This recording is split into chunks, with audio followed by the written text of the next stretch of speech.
Hello beautiful people, it's the girl Jeannie and it's Jeannie's signature. So today I'll be making this jumpsuit that is going to be not having any half cuts.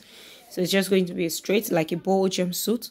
Yeah, so if this is what you're interested in, please kindly watch till the end, and don't forget to subscribe, don't forget to like, don't forget to share, and don't forget to give this video a huge thumbs up. So without wasting time, I'll be diving right into the tutorial. So stay back, relax, and let's go on. So I have my fabric folded already on the table. I don't know why my camera came out like this, but please kindly manage this. Later it's going to be getting better.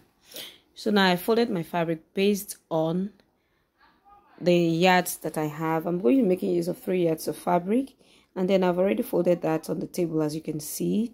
So I'll be cutting both the front and the back simultaneously. So it's just going to be, there's no zipper, there's no nothing. So the way the front is the way the back is going to be.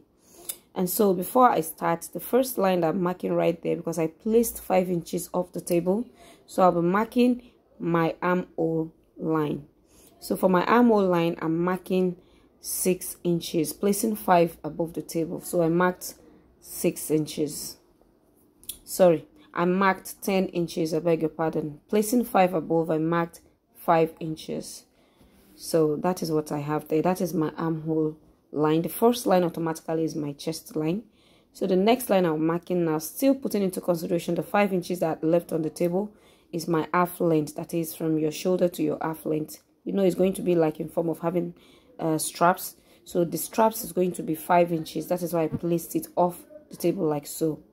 So after marking my waist measure line, I'm going ahead to mark my waist, the hip line, shoulder to the hip line. And that is what I'm trying to ascertain right there. So I'm just going to be marking from my shoulder to my hip line.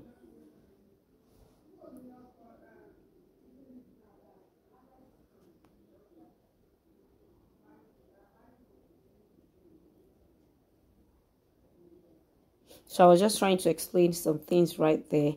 Like if you didn't remember to get your client's shoulder to hip, you can alternatively go from your waist to your hip. That is what I was just trying to explain right there. So I'm going to be measuring it now, and then I'll be marking my shoulder to my hip, which was, I believe, 26 inches, yeah, or thereabouts. So that is what I'm trying to rule out like that. So now this is not very beautiful, even though I used a blue chalk. I don't know what else to do, but if you follow everything I did, you're going to be getting everything 100% on one. So now I've gotten my hip line, so I'll be coming back later. So let's just go and place the other measurements before we go ahead. So right there on my chest line, I'll be on my armhole line, or my chest line as well, I'll just be getting my bust measurement divided by 4, and then I'll mark that, and then I'm going to be adding extra depending on how free you want your bow to be. That is entirely your choice, but to these I'll be marking extra 4 inches. So this will be my allowances, and then his allowances will be included in all this. I'll go over to the waist. I'll divide the waist by 4 inches as well, and then I'll add the 4 inches as well. And then on the hip line, so I'm going to be repeating exactly everything on the bust, the waist, and then the hip line respectively. But on that first line, that is the chest line, that is where I'm going to be making some alterations. Like now, for example, if your normal shoulder measurement is like 16 inches, when you divide it by 2, that should give you 8, right? Yeah. But instead of you to mark that 8, you know, this is not going to be having any sleeve. It's going to be a armless, like it's going to be like a spaghetti strap. So in order to avoid any stories that touch it will be better you deduct 2 inches from that 8 inches. So when you deduct 2 inches, you'll be left with 6 inches. So that means your shoulder now is 12 inches, right? So that is what you're going to be marking right there. And from there, you carve it out to meet your chest line. That is to get the armhole. I don't know if you understand me, but if you don't understand, let me explain it again before I go further, because I've already explained these ones. That's why. Let me go back and explain that chest area. So now, for example, if your chest line, if your sleeve, shoulder measurement, I beg your pardon, is 18 inches or 16 inches, sorry. If your shoulder measurement is 16 inches, when you divide that by 2, that should give you 8 inches. Now, if you're going to be adding a sleeve to your jumpsuit. You don't need to, you just mark exactly what that is, and then even add half an inch to join your sleeve to that, right? But now, because this is going to be like an off shoulder, it's going to be in form of spaghetti straps, so you don't need to use that exact measurement. Instead of you using that exact measurement, you have to reduce your shoulder measurement so that the spaghetti straps will stay right on your shoulder. I believe you understand me. You can remove up to 2 or 2.5 inches depending on how you want your spaghetti strap, where you want it to be. So that was what I did on that shoulder area. That is the first line on that fabric. Instead of me marking 8 inches, I ended up marking 6 inches, and it's going to be fine. So that is what I did. Now the next thing I'm going to be doing now is to get my crotch depth. So now for the crotch depth, I'll be placing my tape on my waistline. For my normal crotch depth from the waistline is supposed to be 13 inches. That is for the client, because this cloth is not for me. So from the waist to the crotch is supposed to be 13 inches. But I'm not going to be making use of that 13 inches, because if I make use of 13 inches, I'm going to be running into a whole lot of problem. So in order to avoid that, or to avoid stories that touch, you need to measure, add extra 6 or 7 inches to your crotch depth before you mark. And that was what I did. So I don't know, I missed some clips around when I was going this.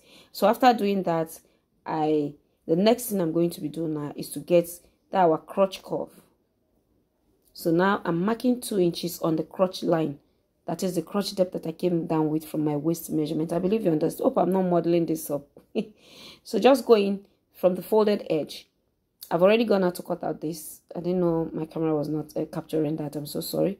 So on your crotch line, measure 2 inches and what? You can use 1.5, yeah.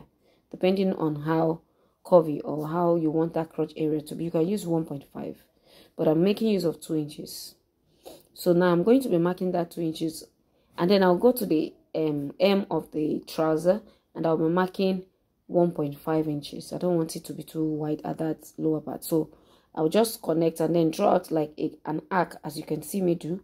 Just draw out an arc like so, and then take it all the way down to the length of the trouser. So this is how we are going to be getting our crotch for the boho jumpsuit. So you can see that I'm not going to be cutting half length and then joining it like the last tutorial that I made. That one was having a joining on the waist area, but for this is not going to be having a joining at the waist area. It's going to be cutting like cut together everything. So I'll just take this out down to the low length, and then I'll be cutting this out now.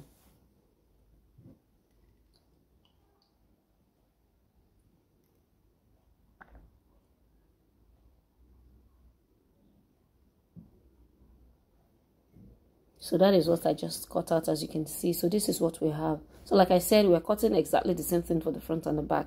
This one does not need, let me extend the crotch at the back. No, you don't need all that, because it's going to be a free jumpsuit. It's a free size for all. Anybody can wear it. So far, it's free. So now this is what we have. So when you open it up, this is how it should be. So that's for the front and then the back. So now the next thing I will do now is to go over and cut the neckline area, because I believe I've not shown that.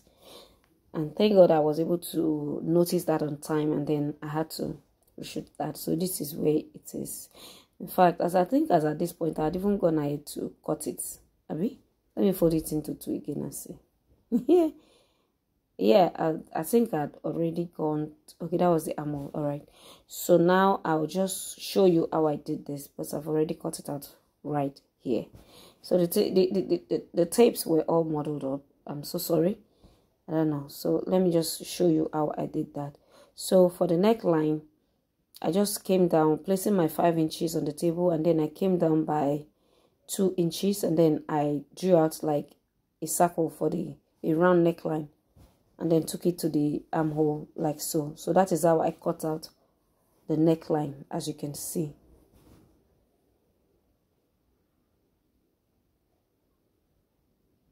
So this was how I cut out the neckline. It's very easy. And at that point where I'm just cutting now, like where the shoulder is, that is where you'll be fixing your straps. So now I've gone ahead to cut out my straps. For my straps, my client wanted it bigger. She didn't want it to be too tiny. So I ended up making use of for the length, it should be 5 inches in the front and 5 inches in the front, 5 inches at the back. That should give us like what? That should give us like 10. So you just add 1 inch and then that will be 11. So what you should have on length, the length of the strap should be 11 inches. By the time you use half an inch in the front, half an inch on the back, you'll be left with that your 10. That is the 10 you went up with when you were cutting your off shoulder. I believe you understand. So now I'm showing you how to fix the straps. So you just place on one side like so, and then you place this on this other side as well. And then I've gone ahead to cut out the facing for this. In my tutorials I've been showing how to cut facing. So by now I believe everybody should be able to know how to cut out facings for their clothes, because I would advise you use a facing for this tutorial. If you use a bias, it will not make it neat. A facing will come out neat. After using your facing, you use your hemming gum to iron it down, and everything will be very, very perfect and neat. So let me just use pins to hold this down.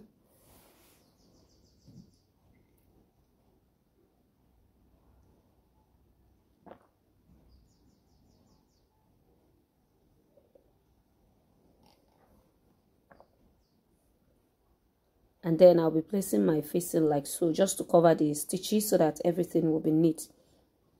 So I'll just go ahead and then run half an inch on the neckline like so. So that is what I'll do. Let me quickly do that, and then I'll show you how I'll do on the other side. So I've done that, and this is how it came out. So you can see that it's concealed and it's sandwiched in between the facing and then the main fabric. So for the back piece, this is what we have, or the front piece. You can wear any side as you want.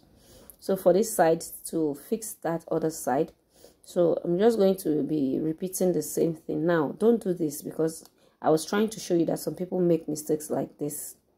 They will take it like this and then place it like this. No. By the time you do it like this, you are not going to be getting it. The only time you can get this, because placing it inside like so already has already given you away.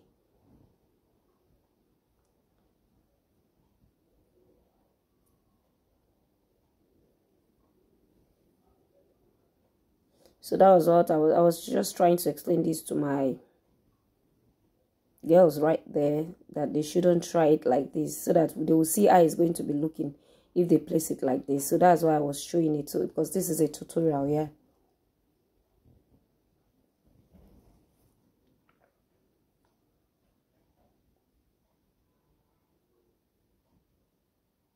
And then by the time you do it like this, then you flip it over. Okay, flip it now so that you see how it will look.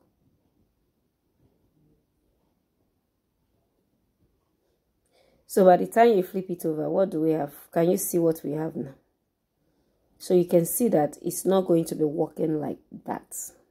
So by the time you do it like this, and then you place your facing on it, and then you want to sew, how will it look? That means that thing will be showing at the upper part inside your fabric, which should not be the case. So you can see. So that is the wrong way to go about it. Let me now show you the right way to go about it. So you place it like so. Just remove it from the inner part.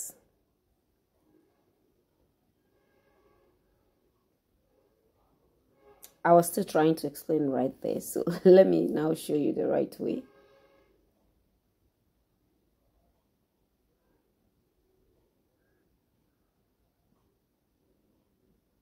Good.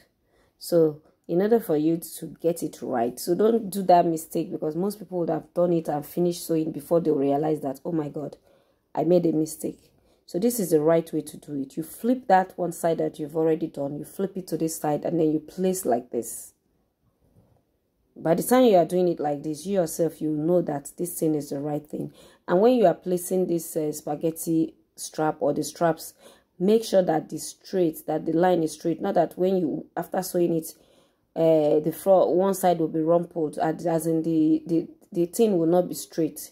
That is not a good work. So you make sure that it is straight like this. Just make sure that it's the same line that you have like that, and then you place your facing on it like this, and then run the stitch on it 1/2 inch. So by the time you do this, you're going to be achieving a very perfect and very neat look. So let me quickly do that off camera, and then I'll be right back.